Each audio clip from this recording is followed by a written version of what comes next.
प्रस्तुत है आपके समक्ष श्रीमद् भागवत गीता की अध्याय 2 से 45वां श्लोक। त्रिगुण विषया वेदा निस्त्रय गुणयो भवार्जुन निर्द्वन्द्वो नित्य सत्वस्थो निर्योग क्षेमात्मवान। वेदों में मुख्यतया प्रकृति के तीनों गुणों का वर्णन हुआ है।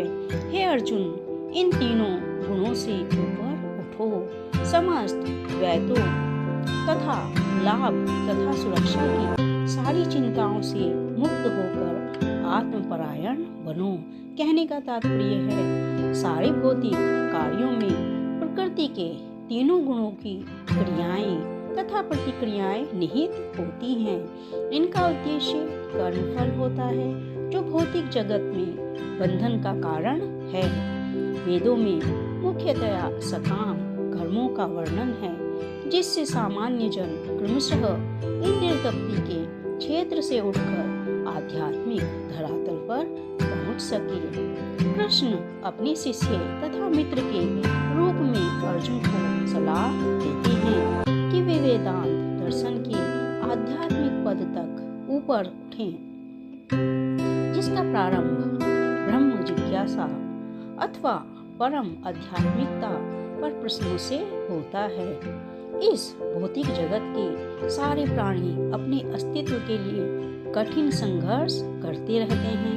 उनके लिए भगवान ने इस भौतिक जगत की सृष्टि करने के पश्चात वैदिक ज्ञान प्रदान किया, जो जीवन यापन तथा भवबंधन से छूटने का उपदेश देता है। अब इंद्रिय तृप्ति के कार्य तथा कर्मकांड समाप्त हो जाते हैं, तो उपनिषद के रूप में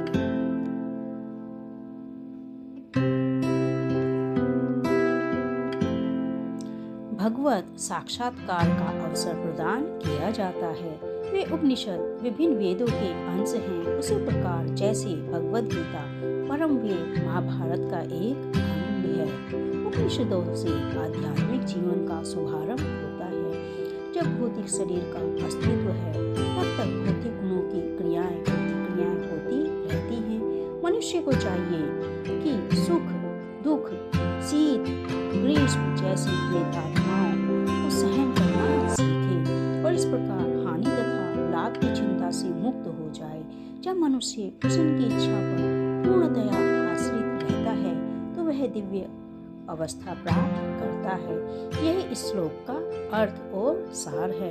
आशा करती हूँ श्लोक आपको पसंद आया होगा। पसंद आया है तो चैनल को सब्सक्राइब करें, लाइक और शेयर करें, ताकि लगातार आपको अमृत गति से श्रीमद् भागवत गीता के श्लोक प्राप्त होते रहे।